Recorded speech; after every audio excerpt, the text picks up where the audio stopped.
होगा टेस्ट, ठीक है ना।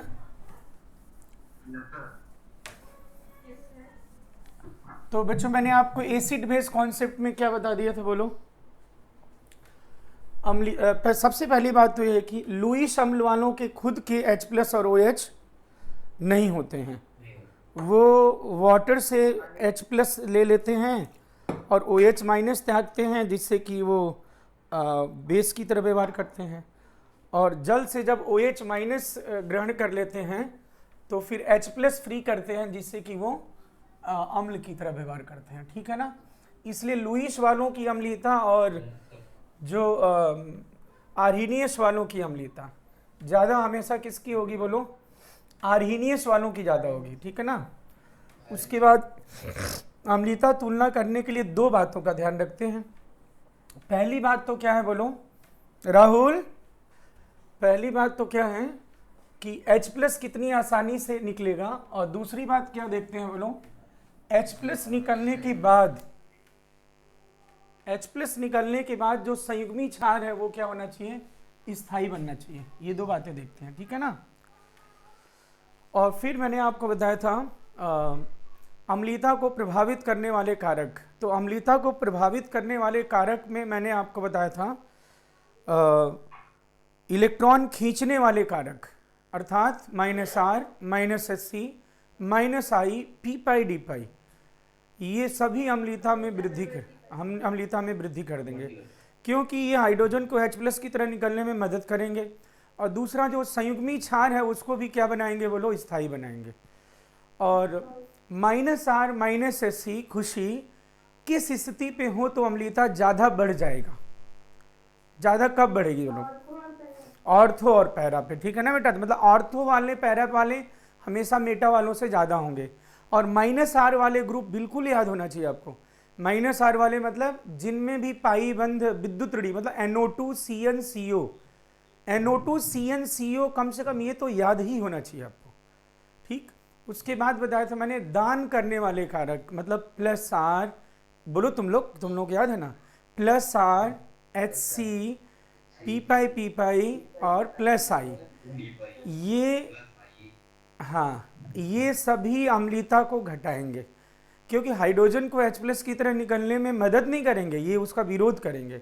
और दूसरा संयुग्मी क्षार पे क्योंकि माइनस आ रहा है, तो दान करने वाले तो ऋण को लिए अच्छी बात नहीं है, वो क्या बनाएंगे, उसको अस्थायी बना देंगे, ठीक है। तो किस स्थिति पे होंगे तो अम्लीयता ज़्यादा कम हो जाएगी। तो वंस अगेन +R Hc वाले किस स्थिति पे हो, ऑर्थो पैरा पे हो तो अम्लीयता ज़्यादा कम हो जाएगी, अपेक्षाकृत वो मेटा स्थिति पे हो। हाँ मतलब दोनों में आपको चाहे घटाने वाला कारक हो चाहे बढ़ाने वाला, वो कहाँ से बढ़ा घटा पाएंगे ज़्यादा, बोलो ऑर्थो पैरा से। मेटा से प्रभाव हमेशा कम होगा, ठीक है। तो इस स्थिति में मेटा ज़्यादा अम्लीय होंगे अपेक्षाकृत ऑर्थो पैरा से।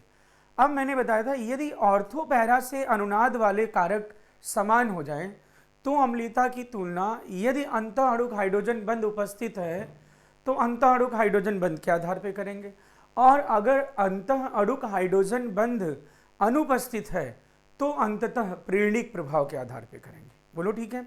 अब मैंने बताया था अंतः अणुक हाइड्रोजन बंध किसी गिवन मॉलिक्यूल को क्या करता है, स्थायी बनाता है कि अस्थायी बनाता है, स्थायी बनाता है, सबको पता होगा, क्योंकि चिलेट का निर्माण हो जाता है ना, और चिलेट का निर्माण होने के कीलेट का निर्माण होने के कारण से पृष्ठ क्षेत्रफल, पृष्ठीय ऊर्जा कम हो जाएगी, जिससे कि सिस्टम क्या होगा, बोलो स्थायी हो जाएगा। उसके पश्चात मैंने बताया था अंतः अणुक हाइड्रोजन बंध अम्लीयता बढ़ा भी सकता है, अम्लीयता घटा भी सकता है। ये इस बात पे निर्भर करेगा कि वह पहले उपस्थित है कि बाद में उपस्थित है। तो केस 1 मैंने बताया था, अगर संयुग्मी क्षार में अंतः अणुक हाइड्रोजन बंध नहीं हो और प्रारंभ में उपस्थित हो तो फिर अम्लीयता घटेगी। एक उदाहरण के लिए आपके एनसीईआरटी का उदाहरण है, ऑर्थो नाइट्रोफिनॉल की अम्लीयता पैरा नाइट्रोफिनॉल से कम होती है, क्योंकि ऑर्थो नाइट्रोफिनॉल में OH और NO2 हाइड्रोजन बंध है इन दोनों में, जिससे कि हाइड्रोजन का H+ की तरह निकलना थोड़ा मुश्किल हो जाएगा, इसलिए ऑर्थो नाइट्रोफिनॉल की अम्लीयता कम हो जाएगी। फिर मैंने बताया था सैलिसिलिक अम्ल, सैलिसिलिक अम्ल मतलब पैरा ऑर्थो हाइड्रोक्सी बेंजोइक अम्ल, बेंजोइक जान जाओगे ना, बेंजीन पे कार्बोक्सिलिक ग्रुप हो तो तो ortho hydroxy benzoic that is salicylic अम्ल की अम्लता पैरा हाइड्रोक्सी बेंजोइक अम्ल से ज़्यादा होती है। क्यों ज़्यादा होगी? क्योंकि जो सैलिसिलिक अम्ल का संयुग्मी क्षार है वह अंतः अणुक हाइड्रोजन बंध के द्वारा स्थायी हो जाएगा, जबकि पैरा हाइड्रोक्सी बेंजोइक अम्ल के संयुग्मी क्षार में अंतः अणुक हाइड्रोजन बंध संभव नहीं होगा। तो मुझे लगता है कि लास्ट मैंने यही बता दिया था आपको। क्यों बेटा बोलो, यही ना? एक चीज और मैं लगे हाथ पूछ लूं, आपने अभिकर्मक वाले डीपीएस कर लिए कि नहीं? टीआर आप कर लेना चाहिए भाई, देखो थोड़ा सा बताया, थोड़ा सा तो था उसमें। तो उसमें मैंने आपको एल्काइल साइनाइड और एल्काइल आइसोसाइनाइड और कार्बन मोनोऑक्साइड, ये दोनों किसके उदाहरण हैं राहुल? किस? नाभिक स्नेही के उदाहरण। चलो ठीक है, बस इतना ही पूछना था, इसमें ज्यादा कुछ नहीं। उभयधन्तु नाभिक स्नेही किसे कहते हैं? जिनके पास युग्म इलेक्ट्रॉन दान करने के लिए दो विभिन्न केंद्र हों। हाँ, जैसे जैसे जैसे उदाहरण याद होना चाहिए कि बोर्ड में भी आता है, cyanide, NO2 minus, phenoxide, thiocyanate, cyanate. कम से कम NO2 माइनस और CN माइनस, ये दो तो मतलब पक्का याद होना चाहिए। NO2 माइनस और CN माइनस, ये दो पक्का याद होना चाहिए। अब आगे की बात करते हैं। चलो अब बच्चों, ये अंतः अणु हाइड्रोजन बंध वाला जो बताया था वो तो चलो ठीक है। अब यहाँ पे एक बात और लिखिएगा, स्टार बनाइए और लिखिए इसी में, यदि दिए गए अम्लों के कई आयनन नियतांक संभव हैं, यदि दिए गए अम्लों के कई आयनन नियतांक संभव हैं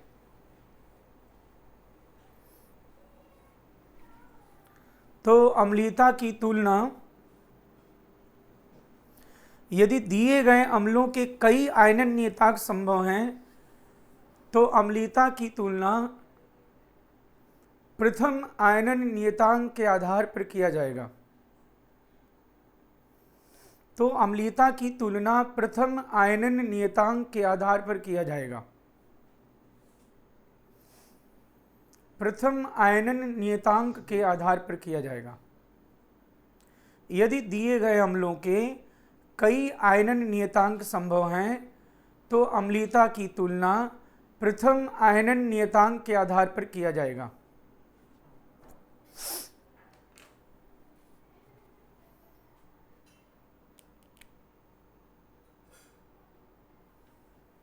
अब बच्चों प्रथम आयनन नियतांक के आधार पर किया जाएगा। अब इसमें कई आयनन नियतांक का क्या मतलब है तो देखना एक बार। तो पहले मैं विभिन्न यौगिक की बात नहीं करता, मैं सिर्फ एक यौगिक के कई आयनन नियतांक की बात कर रहा हूं अभी। जैसे H3PO4 की बात करें तो इसमें 3 H+ रिमूव हो सकते हैं ना, ये ट्राई बेसिक एसिड है। तो अगर मैं पहला प्रोटॉन रिमूव करूंगा तो मैं कहूंगा कि इसका ये प्रथम आयनन नियतांक है। जब दूसरा प्रोटॉन रिमूव करूंगा तो मैं कहूंगा ये द्वितीय आयनन नियतांक है। और जब तीसरा प्रोटॉन रिमूव करूंगा तो तृतीय आयनन नियतांक है। तो पहले तो मुझे आप ये बताएं कि इन K1, K2, K3 में क्या, क्योंकि आयनिक साम में ऐसा आपने पढ़ा होगा कि बोलो क्या होगा, आयनन नियतांक का क्रम क्या होगा, इसका पहले बता दो मुझे। तो बोलो कौन सा आयनन नियतांक ज्यादा होता है? हाँ, सबसे पहले प्रथम आयनन नियतांक होगा, फिर द्वितीय आयनन, फिर तृतीय। सिंपल सी बात है, जब पहला प्रोटॉन आप निकाल दोगे तो अब इस पे ऋणावेश की मात्रा बढ़ गई कि नहीं? बोलो। जहां ऋणावेश की मात्रा बढ़ जाएगी, इलेक्ट्रॉन बढ़ जाएगा, वहां से H+ का निकलना आसान होगा कि मुश्किल होगा, इतना बताएं। हमें हाइड्रोजन को अगर H+ की तरह निकालना है तो मैं वहां पे ऋणावेश खूब बढ़ा दूं, इलेक्ट्रॉन बढ़ा दूं या इलेक्ट्रॉन घटाऊं? तो लेकिन यहां पे तो आपने बढ़ा दिया, माइनस कर दिया। इसमें तो चलो उदासीन था, इसमें तो माइनस आ गया। तो अब इस हाइड्रोजन का प्रोटॉन की तरह निकलना क्या हो जाएगा? और मुश्किल हो जाएगा। अब यहां पे आपने क्या किया? दो माइनस कर दिया, तब इस तीसरे प्रोटॉन का निकलना क्या होगा? और मुश्किल हो जाएगा। तो एक बात यहां पता चल रही है कि ऋणावेश की मात्रा अथवा इलेक्ट्रॉन घनत्व बढ़ने के साथ साथ अम्लीयता में क्या होती है बोलो, कमी होती है। हाइड्रोजन का H+ की तरह निकलना क्या होता है बोलो, मुश्किल हो जाता है। बोलो ये सब लोगों का मन इस बात को स्वीकार कर पा रहा है कि नहीं, बोलिएगा। हाइड्रोजन H+ की तरह निकले मतलब वो वहां पे हो, उस वातावरण में हो जहां पे इलेक्ट्रॉन की कमी हो कि इलेक्ट्रॉन की अधिकता हो। हाँ नहीं, इलेक्ट्रॉन की अधिकता कैसे दुष्ट, अगर इलेक्ट्रॉन की अधिकता होगी तो हाइड्रोजन H+ की तरह कैसे निकलेगा, कमी होगी तब न प्लस आता है, जब इलेक्ट्रॉन की कमी होगी तब न प्लस आता है, बोलो। तो इसमें क्या होगा, K1 greater than K2 greater than K3, ये होगा। तो क्यों ना इससे जो आप अपना ये कॉन्सेप्ट क्या निकल के आ रहा है सारे, बोलो। ऋणावेश की मात्रा, लिखते जाओ वो समझ गए होगे। ऋणावेश की मात्रा ऑब्लिक इलेक्ट्रॉन घनत्व बढ़ने के साथ साथ, ऋणावेश की मात्रा ऑब्लिक इलेक्ट्रॉन घनत्व बढ़ने के साथ साथ, ऋणावेश की मात्रा ऑब्लिक इलेक्ट्रॉन घनत्व बढ़ने के साथ साथ अम्लीयता में कमी होती है। ऋणावेश की मात्रा ऑब्लिक इलेक्ट्रॉन घनत्व बढ़ने के साथ साथ अम्लीयता में कमी होती है, क्योंकि हाइड्रोजन का H+ की तरह निकलना मुश्किल हो जाता है, क्योंकि हाइड्रोजन का H+ की तरह निकलना मुश्किल हो जाता है।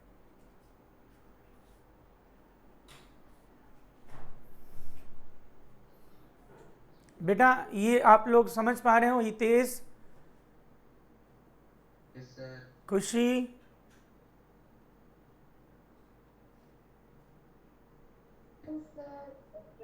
महेंद्र, महिपाल, महेंद्र कैसी तबीयत है तुम्हारी? सलोनी, राहुल, समुद्र सिंह, सरिता, विक्रम,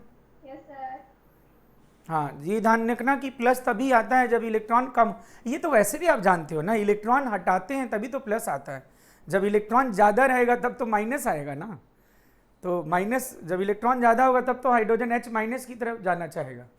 हालांकि H- की तरह निकलने के लिए तो और भी है, मतलब धातु से जुड़ा होना चाहिए, लेकिन फिर भी इलेक्ट्रॉन ज़्यादा हो तो H का H+ की तरह निकलना मुश्किल होगा, बस ये है।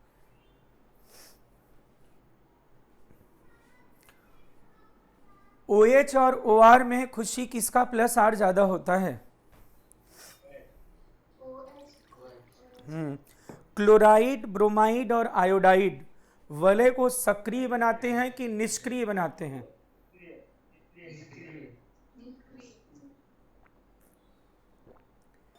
लेकिन ये ऑर्थो पैरा निर्देशक होते हैं, इसकी व्याख्या +R के आधार पे होगा कि -I? ना +R ना भाई, वो +R कर रहे हैं तभी तो ऑर्थो पैरा पे अपेक्षाकृत ज्यादा है।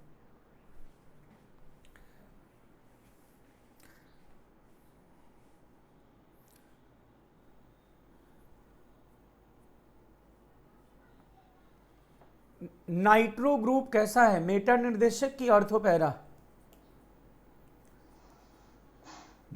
NO2 कैसा निर्देशक है, NO2, खुशी? हाँ मेटा, नाइट्रो -R होता है ना।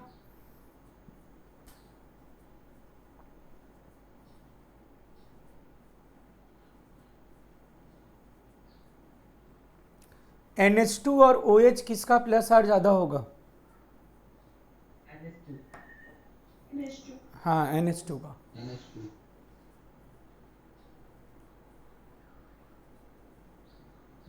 एजुलिन का कौन सा रूप हमेशा द्विध्रुव रूप की उदासीन रूप?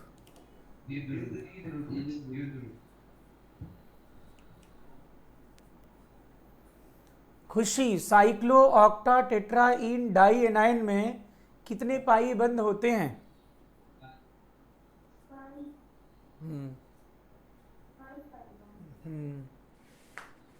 ये नोट कर लिया बेटा, बताना जरा।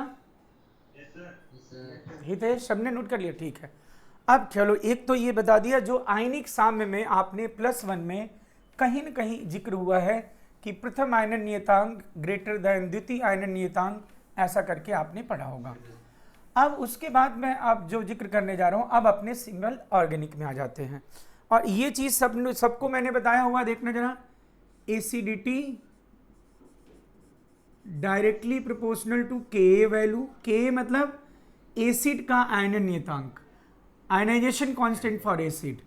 और एक चीज और मैंने जिक्र किया था, एसिडिटी जिक्र क्या किया था, ये आप पहले से जानते हो। हाँ, पीके नहीं, पीके, तो ये हाँ पीके, तो ये -log K होता है, इसके व्युत्क्रमानुपाती होता है। चलो ठीक है। अब मैं यहाँ पे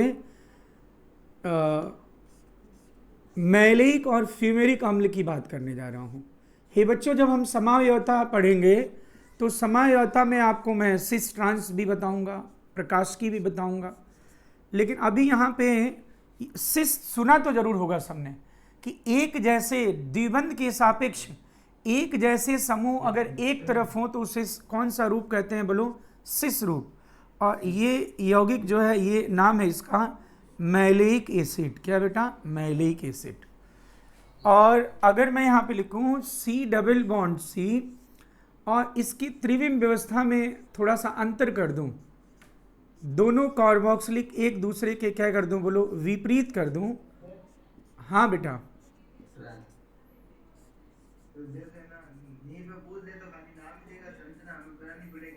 अरे बेटा टेंशन क्यों ले रहे हो?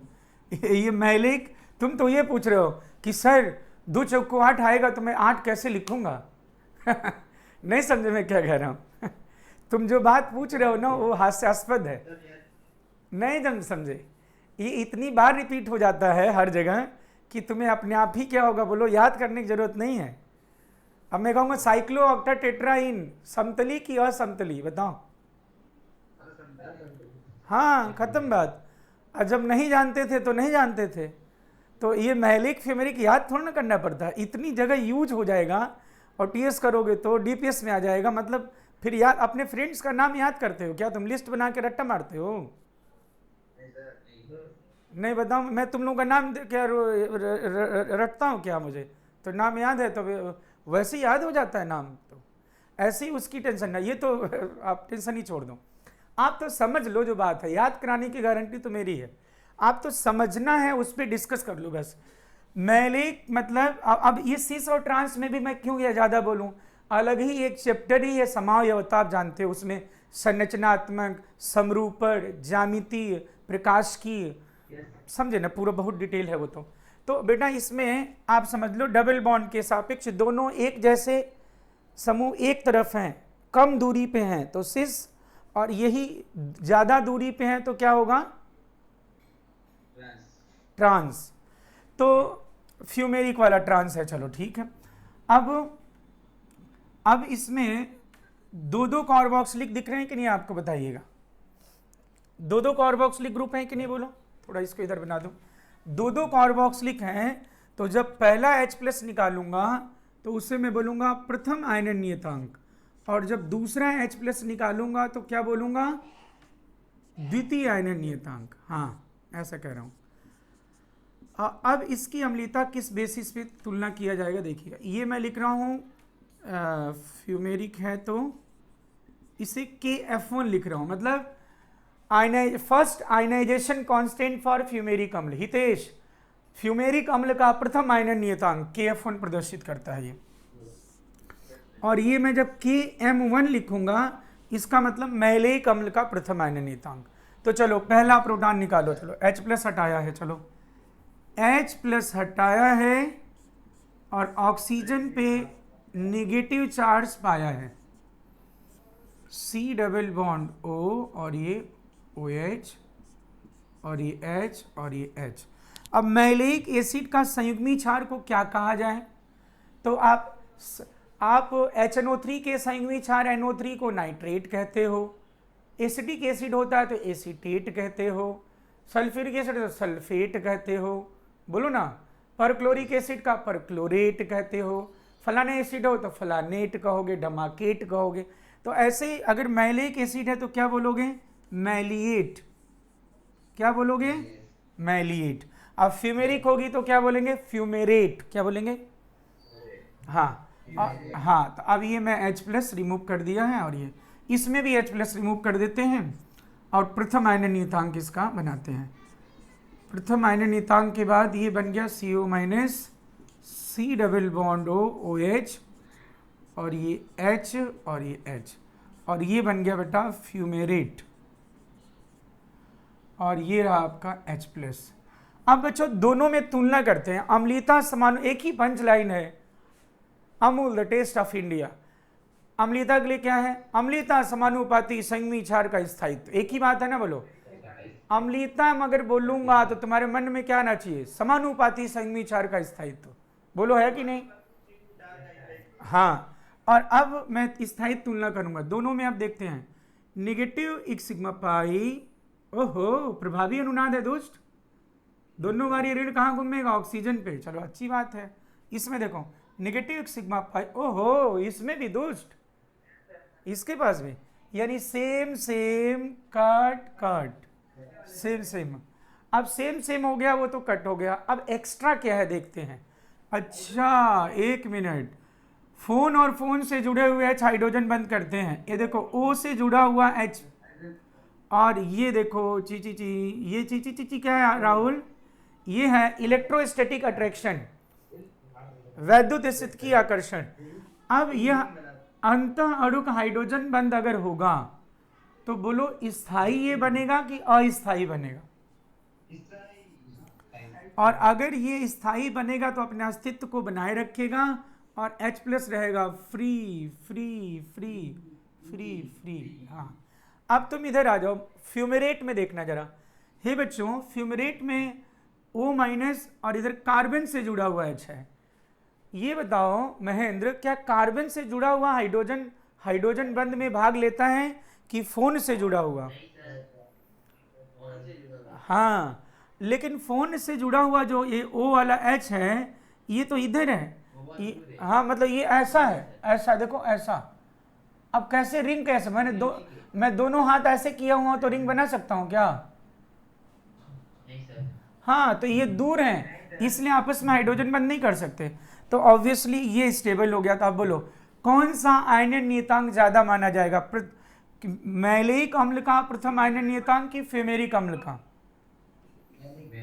तो मैं कहूंगा Km1 ग्रेटर देन Kf1। अब सुनना जरा, अब द्वितीय आयनन नियतांक की बात करते हैं। द्वितीय आयनन नियतांक, द्वितीय आयनन नियतांक मतलब मैं अब लिखूंगा Km2 और यहां पे लिखूंगा तो मैं लिखूंगा Kf2, ऐसा लिख दिया। अब मुझे बताना किसमें हाइड्रोजन का निकलना अब आसान है? खुशी बोलो, सलोनी बोलो, किसमें हाइड्रोजन का निकलना अब आसान है H प्लस की तरह? हाँ, क्योंकि मैलिक में ये हाइड्रोजन क्या किया है बोलो, दो दो ऑक्सीजन से बच गया है ना, और इसमें ये केवल एक ही से है। तो आप बताओ किसमें आसान है बोलो H प्लस का निकलना? मैलिक में कि फ्यूमेरिक में? फ्यूमेरिक। तो अब ज़्यादा हो जाएगा Kf2 ग्रेटर देन Km2। ओहो, ये तो दुष्ट राहुल, ये तो किसी का पहला ज़्यादा हो रहा है, किसी का दूसरा ज़्यादा हो रहा है, तो मैं किसके आधार पे तुलना करूं? तो देखो, जब किसी का पहला, नहीं मैं बोलूँगा, रुको ना, किसी का पहला ज़्यादा हो किसी का दूसरा ज़्यादा हो, कुछ नहीं देखना, फर्स्ट इंप्रेशन इज, हाँ, first impression is last impression. जो सबसे पहले जीत गया तो जीत गया, बस खत्म बात। तो इसमें कोई सेकंड राउंड का चक्कर नहीं है। तो फिर मैं बोलूँगा मैलिक और फ्यूमेरिक में किसकी अम्लीयता ज़्यादा होती है? कुछ ही बोलो, मैलिक की फ्यूमेरिक? मैलिक का, ठीक है ना। और अगर अलग से पूछेगा द्वितीय आयनन नियतांक किसका ज़्यादा होता है, तो तब बताओगे तुम किसका होता है, बोलो फ्यूमेरिक का। ये बोलो, समझे नहीं क्या तुम बात है? बोलो हाँ, और ये सिस वाला है, इस बात को चीफ मिनिस्टर से याद रखना, सिस वाला मैलेक होता है बस, बाकी तो ट्रांस वाला फीमेरिक होता है। हम एक ही चीज याद रखेंगे ना, जो उसका जस्ट रिवर्स है, तो दोनों चीज क्यों हम याद रखेंगे? हम तो एक बात याद रखेंगे, सीएम सिस वाला मैलेक होता है, बस खत्म बात। अब ये नोट कर लो, तो मैं क्या करूंगा, थोड़ा सा इसको एक लाइन में लिखवा दूंगा थ्योरी, ठीक है? आप नोट कीजिए। अति संगमन जब लिखते भी रहिएगा और जवाब भी देते रहिएगा। अति संगमन जब कार्बोकेटायन में होता है तो हितेश किन किन, कोई जिससे पूछा जाएगा वही बोलेगा, बाकी लोग लिखते रहेंगे, सबकी बारी आएगी। हितेश किन किन कक्षकों के मध्य अति व्यापन होता है? अति संगमन कार्बोकेटायन में नहीं आए तो पास कर देना। क्या बात, क्या बात, क्या बात, गुड। अब खुशी बताएगी जब अति संगमन, हाँ बोलो। हाँ आपने कविता सुनने का बोला सर, हम सुने तो नहीं सर। तो तुम थे ही नहीं शनिवार को दोस्तों, मैं कैसे सुना था? अब सुना दो सर। महेंद्र भी नहीं था।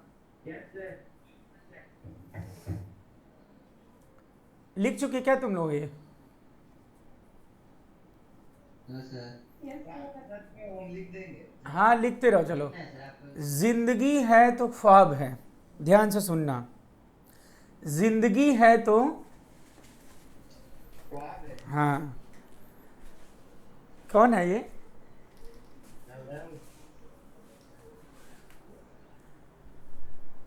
जिंदगी है तो ख्वाब है, और ख्वाब है तो मंजिलें हैं। जिंदगी है तो ख्वाब है, ख्वाब है तो मंजिलें हैं, और मंजिलें हैं तो फासले हैं। मंजिलें हैं तो फासले हैं, और फासले हैं तो रास्ते हैं। फासले हैं तो रास्ते हैं, और रास्ते हैं तो मुश्किलें हैं। रास्ते हैं तो मुश्किलें हैं, और मुश्किलें हैं तो हौसला है, और हौसला है तो जीत है। समझ नहीं पाया तुम लोग? फिर तुम लोग भूल गए, दुष्टों, एकदम जुड़ा हुआ है। जिंदगी है तो, बोलो मेरे साथ, मैं मुक्का मारूंगा। जिंदगी है तो ख्वाब है, चलो ख्वाब है तो ख्वाब है तो मंजिलें हैं। अब मंजिल क्या होगी? तुम्हारे मंजिल तुम्हारे पास ही बैग में तुम्हारे रखा है क्या, कि दूर होगा कहीं? मंजिलें हैं तो फासले हैं, और जब फासला होगा तो कोई रास्ता भी होगा। फासले हैं तो रास्ते हैं, फासले हैं तो रास्ते हैं, और रास्ते हैं तो मुश्किलें हैं, मुश्किलें हैं तो हौसला है, और हौसला है तो जीत है। समझे नहीं बच्चों? ये नोट कर लिया है तो बता दूं, मैं जल्दी से एक लाइन बोलता हूं, लिखिए।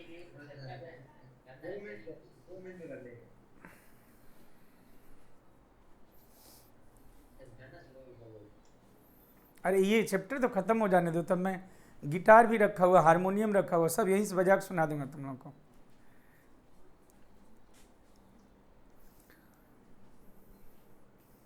मेरी दो ही तो हॉबी है, एक पढ़ाना और दूसरा गाना। बस और कुछ नहीं।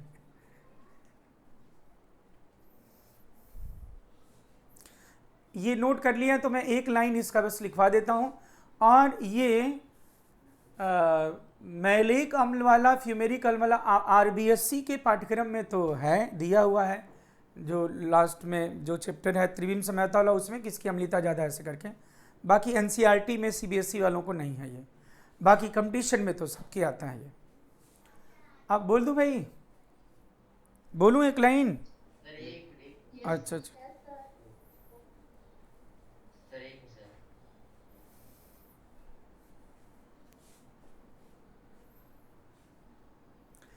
समुद्र सिंह और कौन कौन टेस्ट दिया था? समुद्र और कौन, दूसरे दो लोग टेस्ट दिए थे, समुद्र और हाँ, तो दोनों लोग को आंसर तो मिल गया होगा। आंसर आप शेयर मत करना, आंसर आपके पास आंसर की तुरंत आ गए हो, सबमिट करते आ गया था कि नहीं, बताइए पहले तो। नहीं तब ठीक है, अच्छी बात है। तो चलो सही है। तब अब लिखो, मैलिक अम्ल की अम्लता फ्यूमेरिक अम्ल से अधिक होती है। मैलिक अम्ल की अम्लता फ्यूमेरिक अम्ल से अधिक होती है। मैलिक अम्ल की अम्लता फ्यूमेरिक अम्ल से अधिक होती है क्योंकि, फिर से बोलना चाहूँगा, गौर फरमाइएगा सब लोग। मैलिक अम्ल की अम्लता फ्यूमेरिक अम्ल से अधिक होती है क्योंकि मैलिएट आयन, जैसा कि लिखा गया आपके सामने, क्योंकि मैलिएट आयन अंतः अणुक हाइड्रोजन बंध के द्वारा स्थायी हो जाता है। क्योंकि मैलिएट आयन अंतः अणुक हाइड्रोजन बंध से स्थायी हो जाता है। बोलो ठीक है बेटा। तो इस उदाहरण से समुद्र सिंह, जो शनिवार को आप नहीं बोल रहे थे कि सर बढ़ाएगा केवल, इस उदाहरण से पुनः पता चल रहा है कि अंतः अणुक हाइड्रोजन बंध अम्लता को घटाता भी है और बढ़ाता भी है ना। अब बेटा नेक्स्ट जरा अब आगे बढ़ते हैं। अब हम बात करते हैं, देखो अम्लता से संबंधित ये जो बातें हैं ना, इसके आधार पे आप मुश्किल से 50% अम्लता या 50% को तुलना कर पाओगे, 50-60%। लेकिन सुनो तो अभी भेजता हूँ आज वो यार, जो अब इसमें मेन बात अब और है, इससे रिलेटेड बहुत सारी चीज़ें और भी जाननी पड़ेंगी, तो वो मैं बताऊंगा इसके अंतर्गत।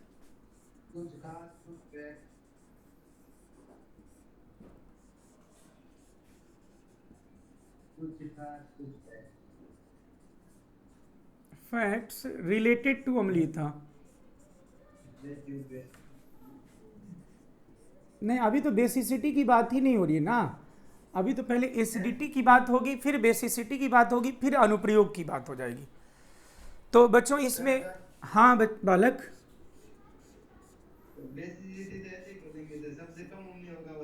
अरे नहीं, ऐसे नहीं होता है राहुल। अभी तुम देखना ना, वो भी एक अलग उसमें भी 3 लेक्चर लगेंगे, फिर तब जाके, ऐसे नहीं होता है।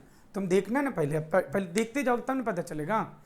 अब बेटा इसमें आप सबसे पहला स्टार बनाइए और लिखिएगा, दिए हुए आवर्त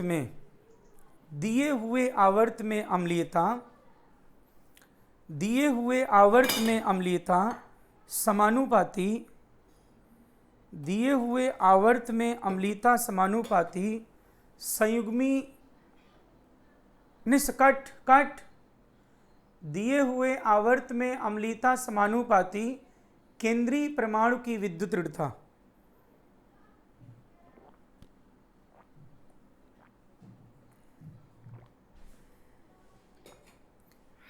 केंद्रीय परमाणु की विद्युत दृढ़ता, यह नियम वहां भी लागू होगा, यह नियम वहां भी लागू होगा जब परमाणु समान तथा संकरण भिन्न भिन्न हो। यह नियम वहां भी लागू होगा जब परमाणु समान तथा संकरण भिन्न भिन्न हो। हे बच्चों जरा गौर फरमाइएगा। अब मान लो फिर से बोलूं, दिए आवर्त में अम्लता समानुपाती केंद्रीय परमाणु की विद्युत दृढ़ता, यह नियम वहां भी लागू होगा जब परमाणु समान तथा संकरण भिन्न भिन्न हो। CH4 NH3 और H2O और ये HF। अब बेटा देखना ही जरा भाई, मान लो कहीं से H+ निकालने के बाद संयुग्मी क्षार में अनुनाद हो रहा है, कहीं एरोमेटिकता हो रही है, तब तो अम्लता तुलना करना बड़ा आसान है। लेकिन मान लो H+ निकालने के बाद कहीं, अब देखो इसमें से H+ निकालोगे बेटा, तो जरा बताना, CH4 का H+ निकालो हितेश, क्या बनेगा? सब लोग बोलेंगे, सब लोग भाग, सबका साथ सबका विकास, CH3-। चलो ठीक है जी, NH3 से क्या बनेगा खुशी? Minus NH2 minus. H2O से क्या बनेगा सरिता? OH minus. HF से क्या बनेगा? F minus.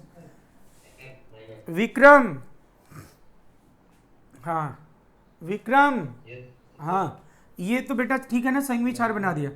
अब संयुग्मी क्षार के बाद आप स्थायित्व की बात करते थे कि भाई अम्लता मतलब संयुग्मी क्षार स्थायी होना चाहिए, लेकिन अब मैं इसमें ना अनुनाद है ना अतिशंग में कुछ भी, मतलब मुझे संयुग्मी क्षार में अब दिख ही नहीं रहा है। अब मैं इनके स्थायी तो क्या तुलना करूं, और नहीं तो इनके आकार भी समान है क्योंकि एक ही आवर्त से हैं, आवर्त में लगभग आकार समान ही होता है। क्यों भाई? अरे लगभग तो समान होगा, लगभग ना बोलो। तो अब ऐसी स्थिति में हम कैसे स्थायित्व देखेंगे? जब कोई कारक नहीं है तब एक ही है स्थायित्व का अवसर्जन। जैसा प्रकृति वैसा आवेश, जैसा देश वैसा भेष। तो मतलब क्या? C minus N minus O minus F minus कौन कहाँ पे ऋण अच्छा है? हाँ, तो अगर मैं संयुग्मी क्षार का स्थायित्व पूछूंगा, स्टेबिलिटी पूछूं कि चलो बताओ भाई स्टेबिलिटी बताओ, इसका स्थायित्व बताओ, तो स्थायित्व का क्रम क्या हो जाएगा? ये हो जाएगा। और संयुग्मी क्षार जितना अधिक स्थायी होगा अम्लता उतनी क्या होगी? हाँ, तो अम्लता का क्रम फिर क्या होगा बोलो? यानी ये टोटल हम किसके आधार पे देख रहे हैं बोलो? अम्लता के आधार पे देख रहे हैं कि नहीं बता, सॉरी विद्युत ऋणता CNOF, कौन ज्यादा विद्युत ऋणी है? तो बस, तो केंद्रीय, तो अगर आवर्त से बिलोंग करते हैं, आवर्त से संबंध रखते हैं, तो हम कैसे देखेंगे अम्लता? समानुपाती विद्युत ऋणता। किसी को डाउट है इसमें? अब अगर विद्युत ऋणी होगा तो दो बातें करेंगे बेटा, विद्युत ऋणी इलेक्ट्रॉन खींच के हाइड्रोजन को H+ की तरह निकलने में मदद भी करेंगे, और जब संयुग्मी क्षार बनेगा तो उसको स्थायी भी बनाएंगे, ऐसा हो जाएगा। तो अब इसका जैसे मान लो इसी को ऑर्गेनिक में वो कर देते हैं, जैसे आपके पास लिखा ROH और RNH2 और RC ट्रिपल बॉन्ड CH। अब बताओ भाई कौन ज़्यादा अम्लीय होगा, बताओ मुझे। ऑक्सीजन है, नाइट्रोजन है और sp कार्बन है, तो चलो बोलो जल्द। हाँ समझ गए? sp कार्बन और sp3 नाइट्रोजन में कौन विद्युत ऋणी? राहुल खुशी बोलो, तुम नहीं थे बेटा, लेकिन फिर भी ऐसे पूछता रहता हूं जिससे कि याद ही हो जाए। sp कार्बन की विद्युत ऋणता sp3 नाइट्रोजन से ज्यादा होती है, और बाकी जगह जो जानते हो ना विद्युत ऋणी, वही विद्युत ऋणी होते हैं, मतलब ऑक्सीजन फ्लोरीन वो सब। तो अब इसमें सबसे ज़्यादा तो 1 हो जाएगा, 1 के बाद 3 होगा, और 3 के बाद क्या होगा बोलो? 2 हो जाएगा, ऐसा हो जाएगा अम्लता। बोलो ठीक है। अब मैंने एक बात और बोला था, क्या बोला था भाई? कि अगर परमाणु समान और संकरण क्या हो बोलो? भिन्न भिन्न हो, तो भी यही नियम लगाना, यही नियम तब भी लगेगा। तो पहले आप ये नोट कर लें, ये नोट कर लें, तब मैं वो उदाहरण एक बताता हूँ, जल्दी से नोट कीजिए। खुशी बात समझ में आ रही बेटा कि नहीं? बोलो। हाँ, यहाँ पे हम लोग जो स्थायी तो देख रहे हैं ना, जो सब बच्चे सबसे पहले क्या देखते हैं, आप लोग जो आप लोगों की सोच है वही वाला लगा हुआ है यहाँ पे, क्योंकि बच्चे सबसे पहले क्या देखते हैं वो लोग? ऋण कहाँ होना चाहिए। तो तुम लोगों के मन में कहाँ आता है, कहाँ ऋण होना चाहिए बोलो? हाँ, तो वही वाला यहाँ पे लगे। लेकिन इसका भी एक नियम है कि भाई ये कब लगेगा? जब ये कहाँ से संबंध रखते हैं बोलो? समान आवर्त से रखते हैं। अब यही चीज समूह में जब करूंगा ना तो फिर नहीं होगा। समूह के लिए अलग नियम होता है और आवर्त के लिए अलग नियम होता है, और हो भी क्यों ना, क्योंकि समूह में तो निरंतर सेल एक एक बढ़ते चले जा रहे हैं, आकार ही बढ़ता चला जा रहा है ना, तो इसलिए नियम अलग होगा। और बाकी जगह जब H+ निकालने के बाद अनुनाद होगा, प्रभावी अनुनाद होगा, कहीं एरोमेटिकता होगी, तब तुलना करना तो आसानी है फिर तो।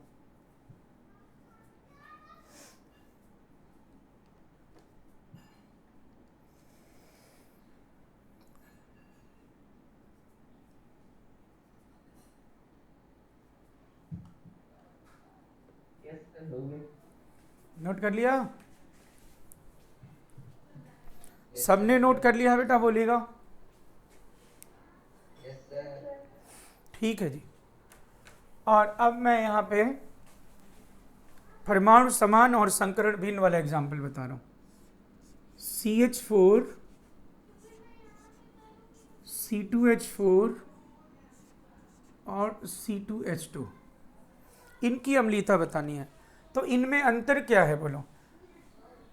इनमें अंतर ये है कि हाँ, सबका संकरण भिन्न भिन्न है, देखो है ना। तो यहाँ पे है sp3 कार्बन, यहाँ पे कौन सा कार्बन है बोलो? sp2। सभी लोग पूरी तरह से भाग ले sp2। तो अब अगर मैं विद्युत ऋणता बोलूँ, सॉरी, अगर मैं विद्युत ऋणता बोलूँ तो सब लोग जानते हो किसकी विद्युत ऋणता अधिक होती है? sp की ना। हाँ हाँ, sp कार्बन की। तो ठीक है, तो ये क्या होगा? ऐसा हो जाएगा, देखिए। और एक चीज और, अब इसका मैं संयुग्मी क्षार बना लूँ, CH3 minus HC triple bond CH2 double bond CH minus और HC triple bond C minus. अब बेटा इसका स्थायित्व भी बता देते हैं। देखो भाई, आपने यही तो बोला है, अम्लीयता समानुपाती संयुग्मी क्षार का स्थायित्व। अब संयुग्मी क्षार का स्थायित्व यहाँ पे कैसे देखें? तो संयुग्मी क्षार का स्थायित्व यहाँ पे कैसे देखेंगे, बताओ मुझे। विद्युत ऋणता। हाँ, विद्युत ऋणता, क्योंकि कोई अनुनाद तो है नहीं। तो sp3 कार्बन पे माइनस, sp2 कार्बन पे माइनस और sp कार्बन पे माइनस, कहाँ पे अच्छा रहेगा बोलो? sp कार्बन पे माइनस। तो इसलिए अम्लीयता का क्रम क्या हो जाएगा बोलो? ये हो जाएगा जी। पाजी दस्सू। सर हाँ, कौन आ गया था?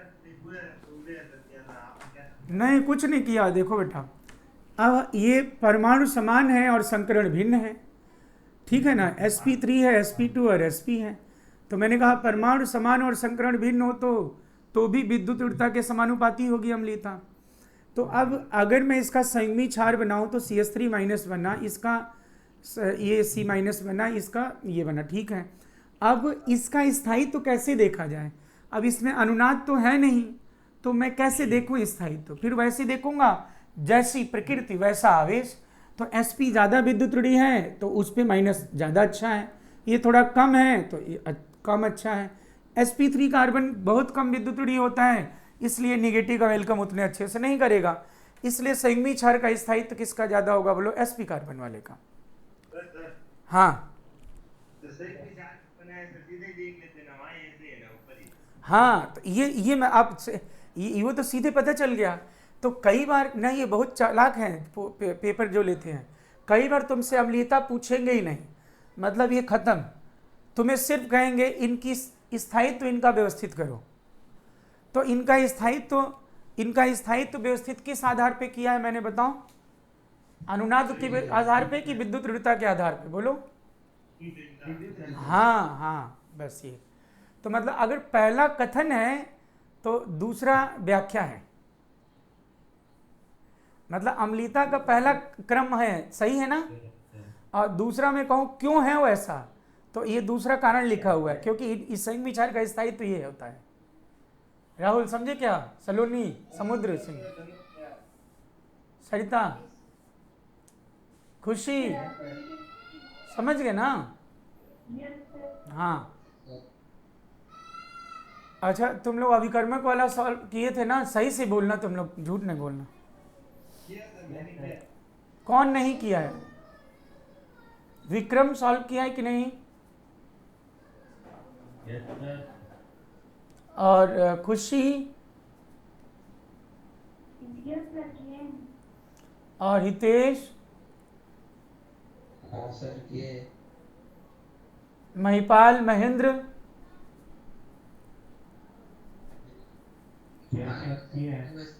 हाँ, तो बस डिस्कस कर लेते वो तो। हाँ, ये इसमें किसी को डाउट नहीं होना चाहिए, मतलब मुझे नहीं लगता कि इसमें कोई डाउट नहीं होगा ना। ठीक है, कोई बात नहीं है इसमें। अब इसमें बता देना जरा दोस्तों, मान लो लिखा है H2O और लिखा है फिर एसिटिलीन और फिर लिखा अमोनिया। तो बोलो, ऑक्सीजन सबसे ज़्यादा विद्युतड़ी है, और sp कार्बन और sp3 नाइट्रोजन में तुम लोग जानते ही हो कौन विद्युतड़ी होता है। हाँ, तो बस तो ये हो जाएगा क्रम, अम्लीता का क्रम ही हो जाएगा।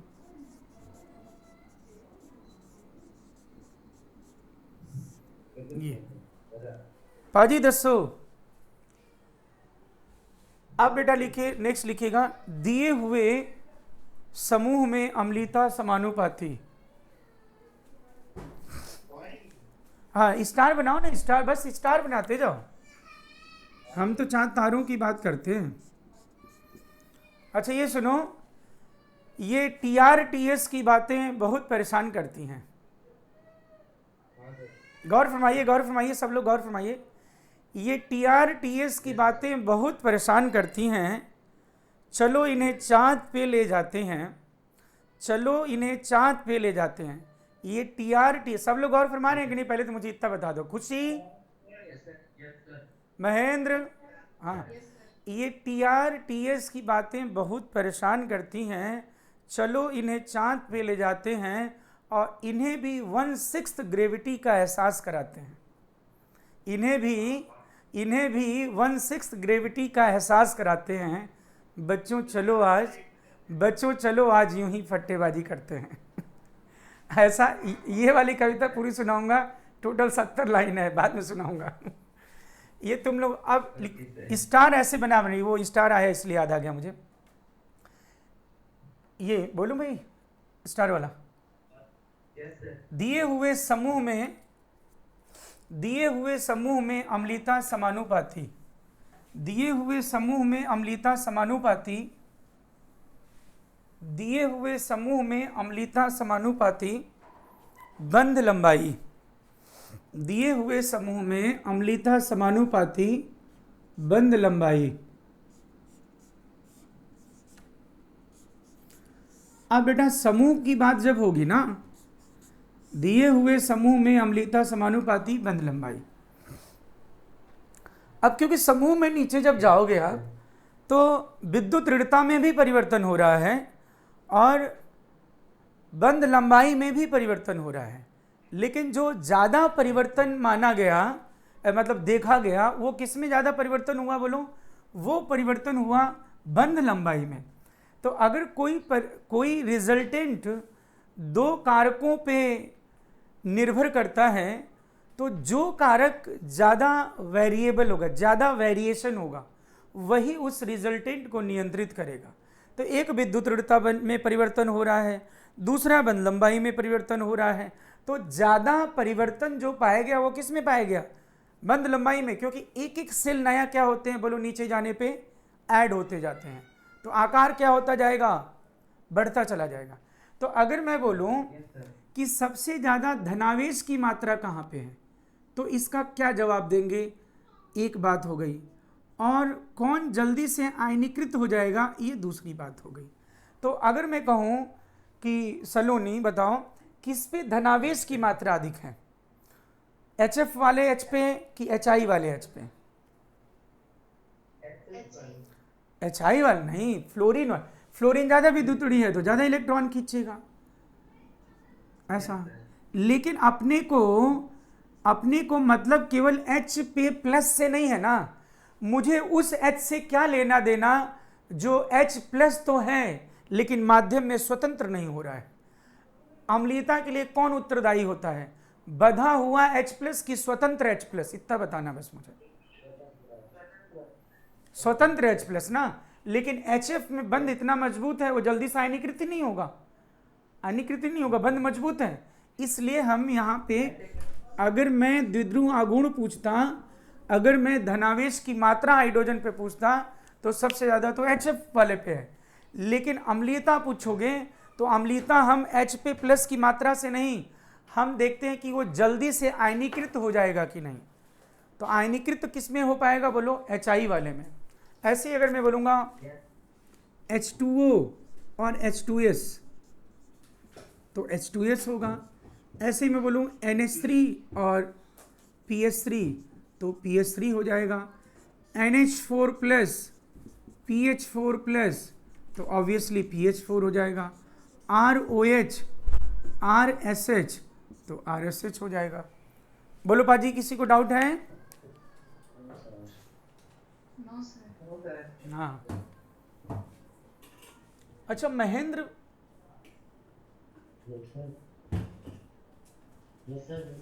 अच्छा हाँ, कौन एब्सेंट है आज? मैं राहुल तो है ही है ना यहीं पे। हूँ सर, मैं यही अच्छा हाँ, एक कोई एब्सेंट, हाँ सरिता एब्सेंट है दोस्त। ये कहाँ है? अभी तो थी यहीं पे।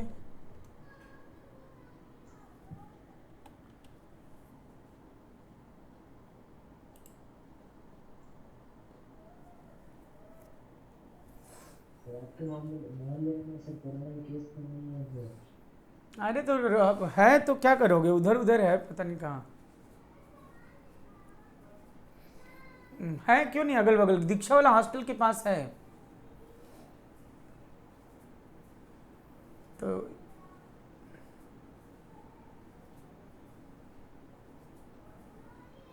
बारिश है यहाँ पर। क्या है? बारिश है, बरसात। हाँ बारिश तो अच्छा है, बहुत बढ़िया है। तो सैटरडे से ही हो रहा है बारिश तो। अभी हो रही थी सुबह से। हाँ, मैंने सोचा कालाने की तरफ जाऊं, लेकिन फिर बारिश ही बंद हो गई। बच्चे कह रहे थे घूमने के लिए, रिमझिम अर्चित आदित्य। हमारे यहाँ पर रात से हो रही है। हाँ बारिश हो ही रही है ना, यहाँ भी तो रात भर हुआ है। ये नोट कर लिए कि जल्दी से बोलिए आप लोग। Yes sir. Yes sir. हाँ ठीक है। अब बेटा मुझे ऐसा लगता है कि हम लोग क्यों ना वो DPS डिस्कस कर लें TR, और फिर आगे बढ़ेंगे तो ज़्यादा अच्छा रहेगा, नहीं तो वो छूटता जाएगा तो अच्छा नहीं लगेगा।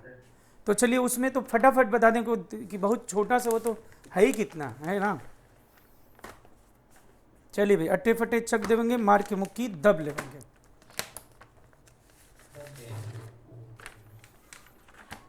चलिए TR निकालिए। हाँ बोलिए, कौन सा नंबर है? हाँ बोलिए। हाँ बालक। 70। सर रुकना सर, मैं लेके आ रहा हूँ। कहाँ से DPS लेके कैसे आओगे? मतलब ये तो है ना इसी में। सर वो सॉल्यूशन लिखा हुआ है, आंसर बोल लेके आ रहा हूँ। अच्छा तुम लिखे हुए आंसर, ठीक है। अच्छा बेटा ये कौन सा है क्वेश्चन, मतलब मुझे बताओ, क्योंकि मैं नहीं अरे अरे वो तो ठीक है, लेकिन इसमें से सबसे पहला क्वेश्चन बोलो मुझे, इनमें से कौन लुईस सम इलेक्ट्रॉन से नहीं की तरह व्यवहार नहीं कर सकते, यही है क्या? सबसे पहला क्वेश्चन बोलो कौन सा है?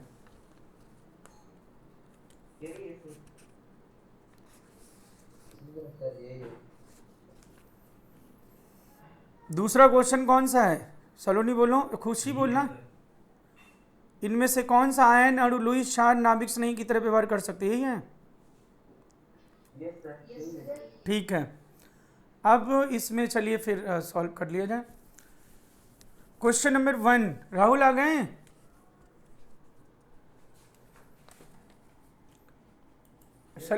हाँ, क्वेश्चन नंबर 1 का आंसर बोलूं?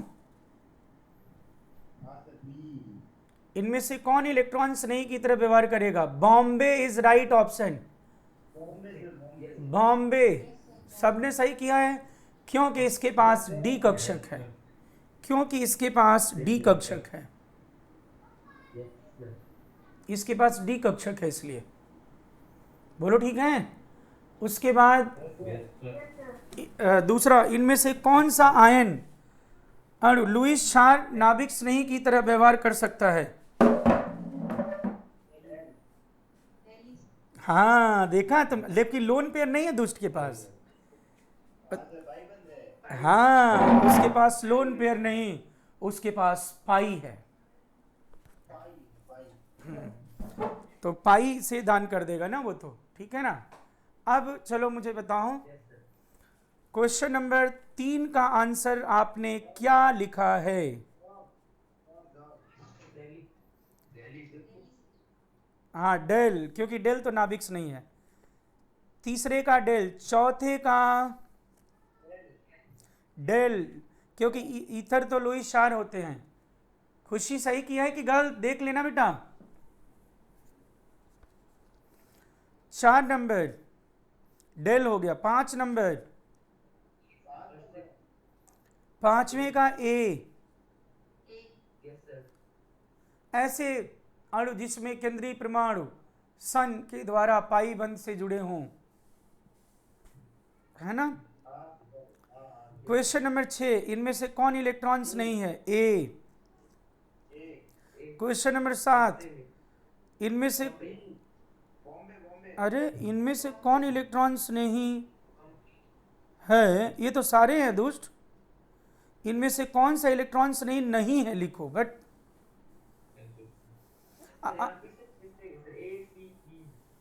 आंसर तो इसका 7वें का ए, 7वें का आंसर हो जाएगा ए बी सी जो लिखा हुआ है। तुम तो चेंज कर नहीं पाओगे, अब तुम्हारे पास वो थोड़ा ना है। 7वें का ए बी सी, खुशी 7वें का ए बी सी, वो एक्चुअली नहीं था, उसमें है लिख दिया है मैंने। क्वेश्चन नंबर 8, इनमें से कौन उभयदंत नाभिक नहीं की तरह व्यवहार करेगा?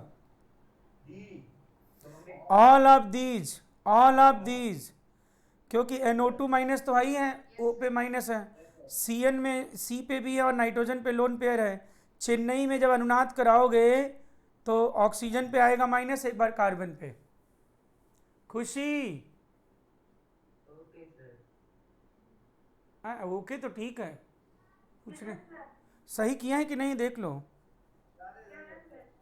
9 नंबर, कौन नाभिक नहीं है? चेन्नई, क्योंकि चेन्नई लुईस अम्ल है। क्वेश्चन नंबर 10, इनमें से कौन दोनों की तरह व्यवहार करेगा? ए। एल्काइल आइसोसाइनाइड तथा कार्बन मोनोऑक्साइड किसके उदाहरण हैं? ए। सही है। तो क्या 11 क्वेश्चन सही कर लिए तुम लोगों ने इसमें से? चलो, इनमें नहीं तो वो बहुत इंपॉर्टेंट है, तो पूछना पड़ता है ना बेटा, तभी तो याद हो जाता है ना वो। अब दूसरा वाले आ जाओ। इनमें से किस अणु में इलेक्ट्रोमेरिक प्रभाव नहीं होगा? इलेक्ट्रोमेरिक प्रभाव में बाह्य अभिकर्मक की उपस्थिति में पाई का ट्रांसफर होता है कंप्लीट। तो तुम मुझे बताओ, पाई तो होना चाहिए। तो CH3CN में पाई है, B में पाई है, C में पाई है, लेकिन डेल में तो पाई नहीं है, और पाई का पूर्ण रूप से स्थानांतरण ही इलेक्ट्रोमेरिक है। हाँ, तो डेल इज राइट ऑप्शन। सही किया हितेश। क्वेश्चन नंबर 2, इनमें से कौन सही दर्शाया गया है? बॉम्बे।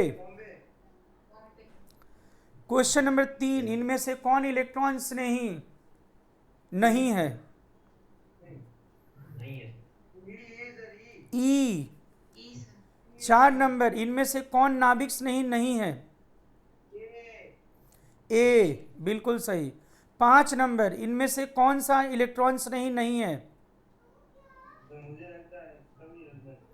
ये गलत हो गया मुझे लग रहा है ना। इनमें से कौन इलेक्ट्रॉन्स नहीं है? तो आंसर होगा ए बी सी, क्योंकि ये सारे लुईस क्षार हैं।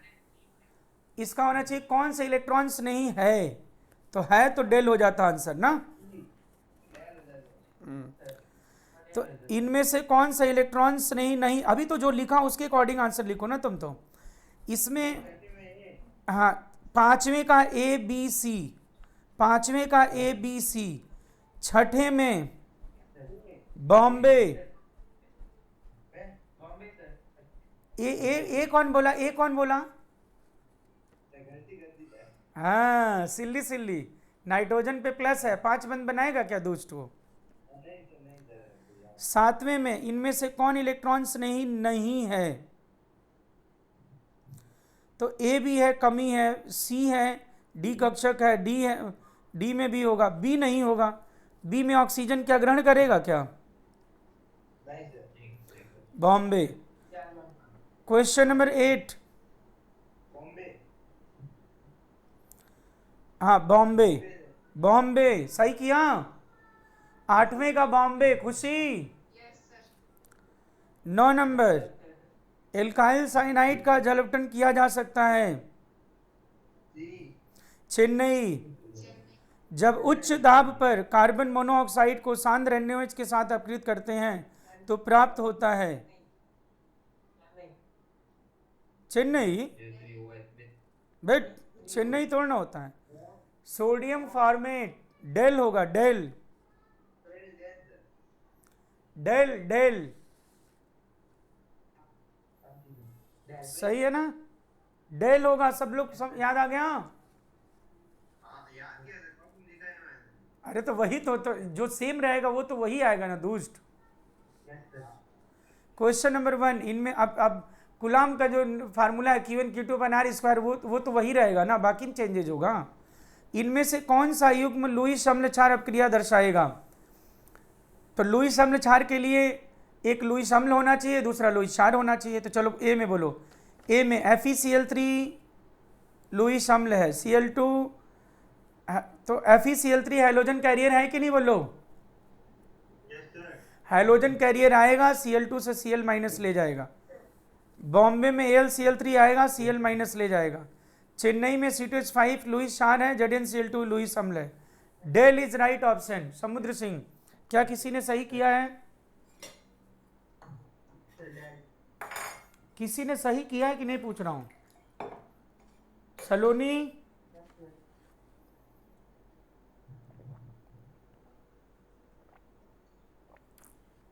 खुशी, विक्रम। Sir, ये वाली देखी नहीं थी. अच्छा ये सॉल्व भी नहीं किया क्या तुम लोगों ने? हाँ सर। Yes sir. ये नहीं। अरे यार यही तो अच्छा था, तुम लोग बेवकूफ हो। इसमें डाउट है। आंसर बता देता हूँ, सॉल्व करना। 2 नंबर, कौन सा लुईस अम्ल क्षार अपक्रिया प्रदर्शित नहीं करेगा? हाँ बोलो राहुल। सर इसको उसके साथ कल भेजो, उसके साथ डिस्कस कर लेना सर। अच्छा चलो ठीक है, आंसर बता देता हूँ। चलो 2 नंबर का आंसर, फर्स्ट का डेल होगा और सेकंड का डेल होगा, थर्ड का ऑल ऑफ दीज होगा, फोर्थ का डेल होगा, फिफ्थ का डेल होगा, छठे का आंसर ए होगा और 7वें का आंसर इलेक्ट्रॉन स्नेहिता पूछ रहा हूँ ना, ए होगा। 7वें का ए हो जाएगा। 8वें का सबसे कम इलेक्ट्रॉन स्नेहिता डेल होगा और 9th का ए होगा और 10th का बॉम्बे होगा। कल डिस्कस कर लेंगे, आपको जो भी डाउट होगा पूछ लेना। तो बच्चों मुझे लगता है कि इतना ही रहने दिया जाए।